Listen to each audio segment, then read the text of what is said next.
Sachin, I'm Kaushik Sukka. and today we are going to have a podcast on the topic equation of motion for multi-component systems. Let's begin by answering a simple question. Why do we care about equations of motion in multi-component systems? Well, in real systems like gas mixtures, liquid mixtures, or reacting flows, components move differently. Each component might experience different forces due to gradients in pressure, temperature, concentration, and body forces. That's where the need for separate equation for each species arises. Unlike single component system flow, multi-component systems deal with varying velocities, interaction between species, and often diffusion. These equations help us in understanding how momentum is transported and how interaction between the particles affect the system. That's right, Ruchin. We will be breaking down the fundamental equations governing mass, conservation for the fluid mixture, and we'll do this by analyzing the image in front of you.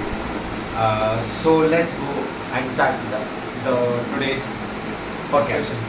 That's right, Ruchin. We'll be breaking down the fundamental equations governing mass, conservation for a fluid mixture, and we'll do this by analyzing the image in front of us. So let's get started. So, Kaushik, let's first discuss what this image represents. We see a control volume, a small element of fluid mixture, usually taken as differential people, will flow in and out through its phases. Yes, Ruchin. And this control volume helps us apply the continuity equation to each component species in the mixture.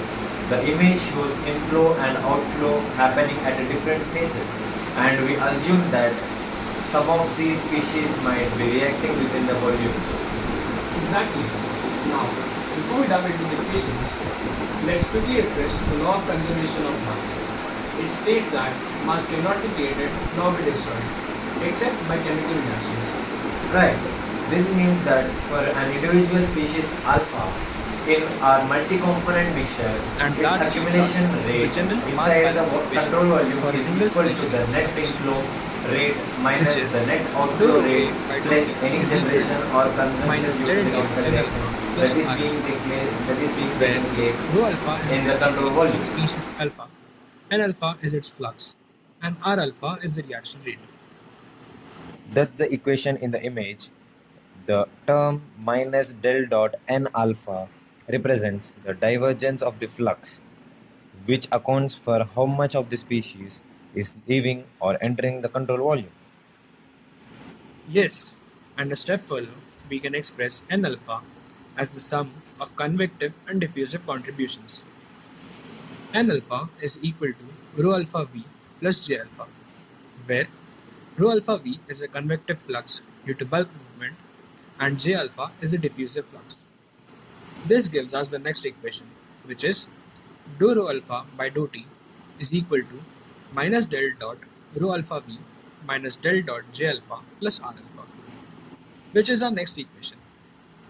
This basically means that in a closed system, the total mass created or destroyed by reactions is zero. That's a key assumption we often use in reactor design and environmental modeling. Now, there is also an important equation, which is the continuity equation for the mixture. Dou rho by dou T plus del dot rho V is equals to 0. This equation ensures that the total mass of the mixture is also conserved. And the next equation tells us that for an incompressible fluid, del dot V is equal to 0, meaning that there is no net change of volume in the system. Finally, equation combines these ideas and expresses the conservation of mass in terms of mass fraction W alpha. The equation is rho times dou W alpha by dou T plus V dot del W alpha, which is equal to minus del dot J alpha plus R alpha. This equation is crucial in multi-phase flow, combustion analysis, and reaction engineering, where we track how species evolve over time in a system. Absolutely. So to summarize, we used the control volume approach to derive mass conservation equations. And these equations describe how species interact, diffuse, and react in a fluid mixture. So, Kaushik, when we talk about a multi-component system, we refer to a mixture containing multiple species. Each species obeys the law of conservation of mass, meaning its rate of accumulation must equal the net flux and reaction rate. Exactly. To understand this better, let's consider a differential volume element in a three-dimensional flow. The mass balance for each species include first the rate the rate of increase of mass of species alpha in the volume element, which is the accumulation term. So the dou rho alpha by dou t into its differential volume, which is delta x, delta y, and delta z. Second, the inflow term, which is the rate of addition of mass through an inflow across a phase at x. So flux n alpha x at distance x into its surface area, which is delta y delta z. And next, the outflow term, which is a rate of removal of mass across the opposite phase, which is at a distance x plus delta x. So n alpha x at x plus delta x into its surface area, which is n delta y delta z. And last, the rate of mass production due to chemical reactions in the control volume, which is R alpha into its volume. So its all volume is delta x, delta y, delta z. Right. Now, if we apply the mass balance equation to all spatial directions and take the limit as the volume element approaches zero, we derive the differential equation as dou rho alpha by dou t is equal to minus of dou n alpha x by dou x plus dou n alpha y by dou y plus dou n alpha z by dou z plus r alpha, where alpha is from 1 to n. This is the fundamental equation governing mass conservation for each species in a mixture. Interpreting the equation. Now that we have the equation, let's understand what it tells us about. This is the most important thing. We have the equation, but we need to interpret what exactly it is. So the left hand side equation represents the rate of change of species mass density, which is the accumulation term. And the first term on the right side accounts for the net convective divergence, while the second term includes the rate of production or the consumption due to chemical reaction which is occurring in the control volume. That's a great summary. Another way to express the equation is by using the divergence operator, which is dou rho alpha by dou t is equal to minus del dot n alpha plus Ra. This compact form highlights that the change in density depends on the divergence of mass flux and the reaction term. Yes, and if we sum this equation over all the species and assume no mass is lost, we get the continuity equation for this mixture as dou rho by dou t plus divergence dot rho v is equals to 0, which ensures that the total mass remains conserved. So, which is the practical applications we see in our real life. So, why does this matter in real world applications? Great question. These equations are crucial in chemical reactions where we track species concentration over time, multi-phase flow such as distillation and absorption columns. Third, the thing is the environmental engineering to model pollutant dispersion. Exactly. Understanding these equations helps engineers design efficient processes and optimize mass transfer operations. So, Kaushik, when we talk about a multi component system, we refer to a mixture containing multiple species. Each species obeys the law of conservation of mass, meaning its rate of accumulation must equal the net flux and reaction rate. Exactly. To understand this better, let's consider a differential volume element in a three-dimensional flow. The mass balance for this each species include first up the accumulation term, that is how much the mass of species alpha inside the small element changes with time. That is given by dou rho alpha by dou t into its differential volume, that is delta x, delta y, delta z. This simply represents the rate of increase of mass of species alpha in the control volume. Second, the inflow and outflow terms. Next, let's handle the inflow and outflow term. We will start with x direction. The inflow at the face located at x is n alpha x at x dot delta y delta z, which is its surface area. The outflow term at the face located at x plus delta x is n alpha x at x plus delta x into its surface area, which is again delta y and delta z. So, the net outflow in the x direction is n alpha x at x minus n alpha x at x plus delta x multiplied by the surface area, which is delta y delta z. This would be equal to the accumulation term, that is minus of dou n alpha x by dou x into the differential volume, that is delta x delta y delta z. This comes from using a Taylor series expansion to appropriate the outflow at x plus delta x. And we repeat the same idea for the y and z directions, giving us an additional net outflow terms, that is minus of dou n alpha y by dou y into its volume, which is delta y delta x and delta z. And the same way when we apply for it in the z direction, which is minus of dou n alpha z by dou z into its same differential volume, which is delta x delta y and delta z. Coming to the generation term, the third major component is the generation term, which accounts for the production or consumption of species alpha due to chemical reactions. That is given by R alpha times the differential volume, that is delta x delta y delta z, where R alpha is the rate of production per unit volume due to chemical reaction. Now, combining everything,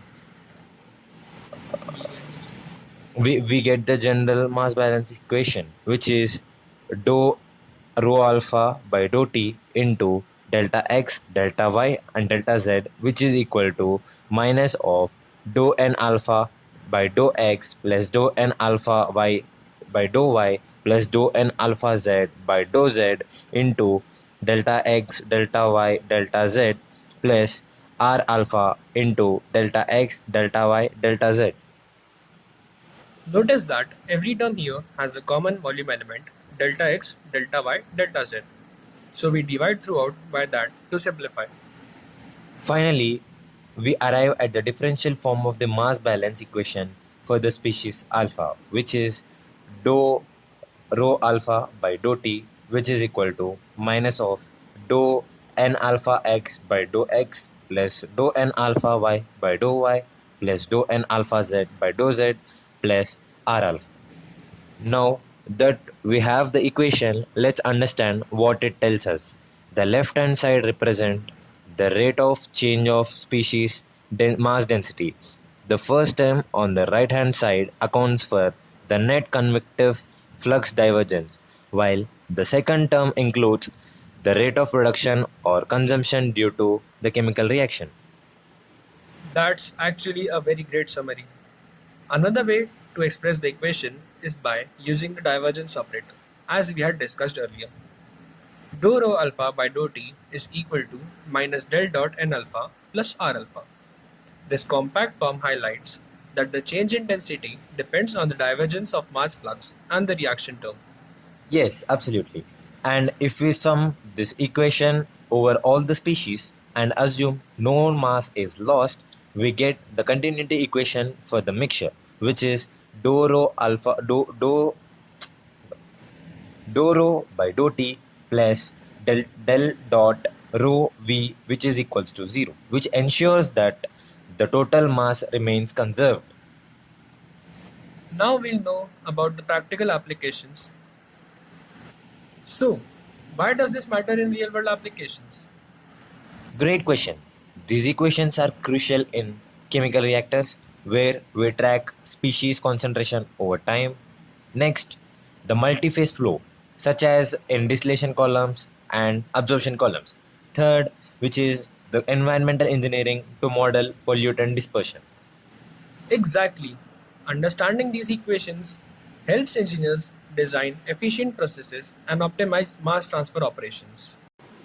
In a multi-component system, you have several species moving due to convection, diffusion, and reacting chemically. We describe the evolution of their densities with partial differential equations. For species alpha, the general form is dou rho A by dou T is equal to minus of dou n alpha x by dou x plus dou n alpha y by dou y plus dou n alpha z by dou z plus r alpha. Exactly. This is a continuity equation accounting for flux in all directions and a source term R alpha representing chemical reaction. Let's let's break down the flux part. The terms n alpha x, n alpha y, n alpha z refer to directional fluxes, but often it's cleaner to express these in vector notation as dou rho alpha by dou t is equal to minus del dot n alpha plus r alpha. And here, N alpha includes both convective transport due to the bulk fluid velocity and diffusive transport. Right, we can express n alpha as n alpha is equal to rho av plus j alpha, where v is the bulk velocity and j alpha is the diffusive flux. Let's talk about diffusion. Fixed law is commonly used for dilute species. Minus J alpha, which is equal to minus D alpha into del C alpha, where D alpha is the diffusivity coefficient. But it gets more complicated in multi-component mixtures. We may need the Stephen-Maxwell equations. Totally. And in turbulent flows, things get even trickier. We often introduce eddy diffusivity to account for turbulent mixing. The production term R alpha. This is where chemistry enters. This is the net rate of generation or consumption of species alpha due to reactions. In combustions, for instance, this term dominates. Reaction mechanism can be incredibly complex, with dozens or even hundreds of species. Let's step back. What does this equation feels like physically? I think it's the conservation of mass for each species. Imagine a sponge soaking up in colored dyes. Each dye spreads, mixes, and reacts. The equation tracks the fate of each color. Application. It's used in everything from rocket propulsion to modeling air quality or designing catalytic converters. Substituting the value of n alpha in the above equation, we get dou rho alpha by dou t is equal to minus del dot rho alpha v minus del dot j alpha plus r alpha. Each term plays a specific role, from bulk movement to molecular diffusion to chemical reactions. Starting with the left hand side, dou rho alpha by dou t. This just tells us how the amount of species alpha changes with time. Are we gaining more of it in a region? Are we losing it? Exactly. And this is crucial in applications like pollution tracking. If the mass density of, say, nitrogen dioxide is increasing in a city zone, this term quantifies it. Next is convective transport, which is minus del dot rho alpha into V. This is when species alpha gets carried by the moving fluid, just like how oxygen moves in a bloodstream. Or you could say how nutrients move in rivers, right? The water carries dissolved oxygen and other compounds. Then we have got the diffusion term, which is minus del dot J alpha. Even without motion, molecules tend to spread from high to low concentration. This is why a single drop of ink spreads in a glass of water. That's molecular diffusion in action. And finally, the reaction term, which is R alpha. This is where chemistry steps in. If fuel is burning in an engine, it's disappearing as it reacts. Or in a cell, ATP is produced by breaking down glucose. That's a positive source term. Let's shift the application. Where do we see this equation in action? We'll start with combustion engines. You've got fuel, oxygen, carbon dioxide, all moving, mixing, and reacting. Engineers model all of that using this equation for each species. How about environmental modeling? Predicting how pollutants like CO or NOx gases disperse in the atmosphere after a factory emits them. That's all this equation tells about. In biology, it governs drug diffusion in tissues. The medicine spreads by convection via blood flow and diffuses through membranes, and it may react or degrade too. Imagine a smart contact lens delivering medication. The drug diffuses from the lens into the eye. As it enters the tear film, some gets washed away by blinking. Convective transport is being taking place in this phenomenon. Some reacts with enzymes, that is R alpha, which is the chemical reaction. That is such a cool application. And it's all governed by this one equation.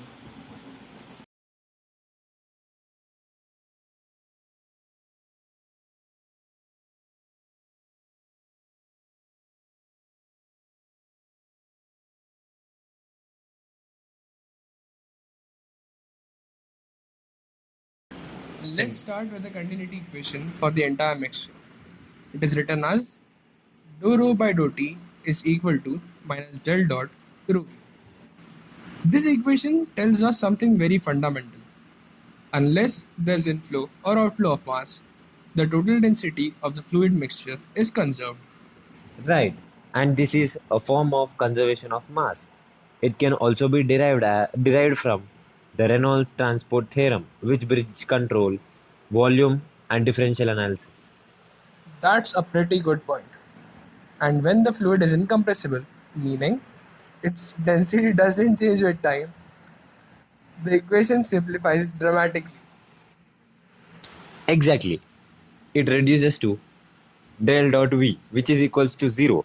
This is what we call the incompressibility condition. This condition is a big deal, especially in liquid flow simulations. It's what keeps the mass from magically appearing or disappearing. It's also computationally significant because it constrains the pressure field.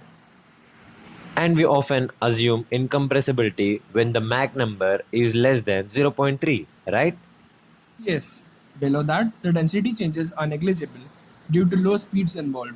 Now, let's combine what we just discussed with species transport.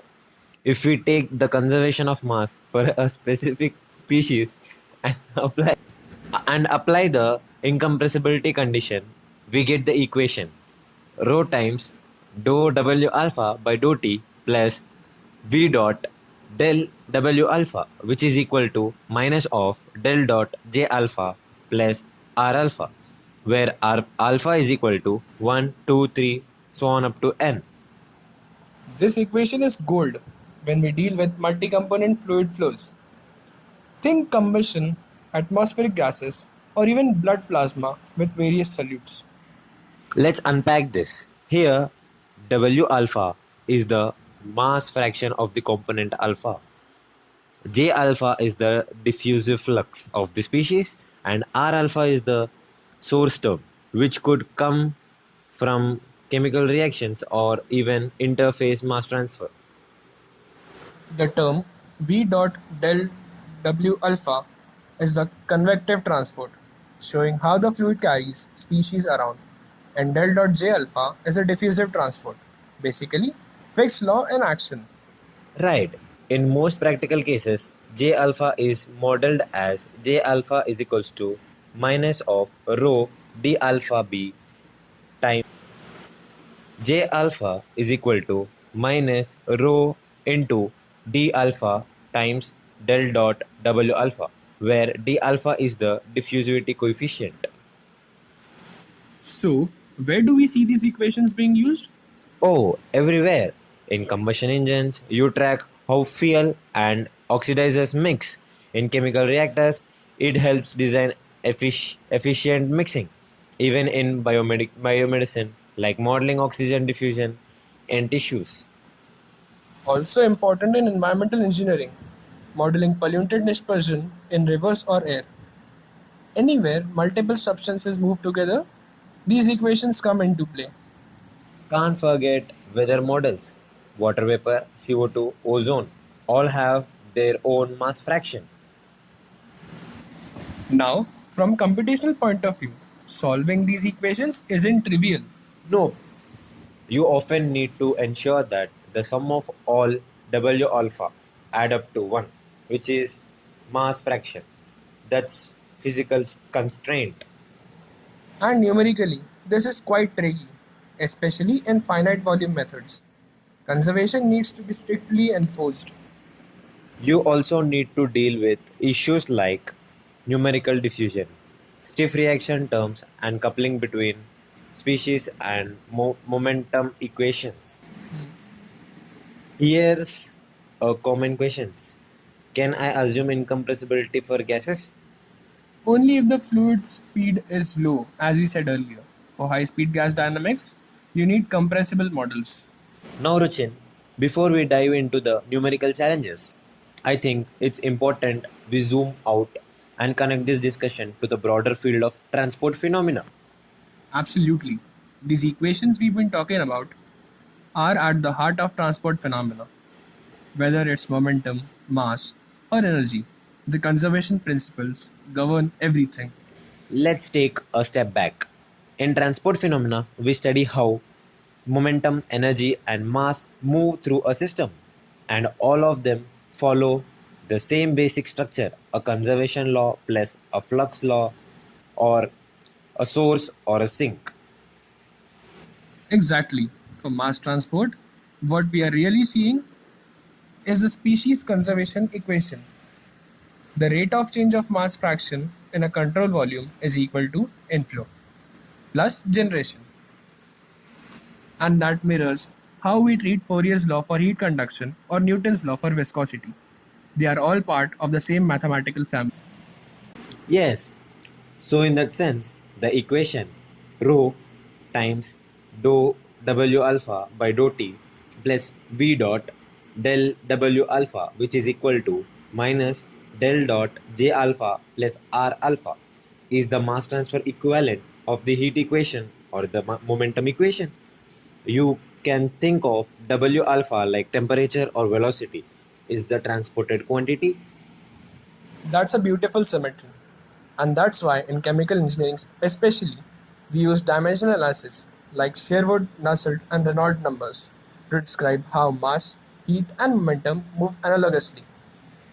Another key point, when reactions are involved, you get coupled transport reaction systems, which are very common in catalysis, electrochemical cells, biological membranes, pharmacokinetics.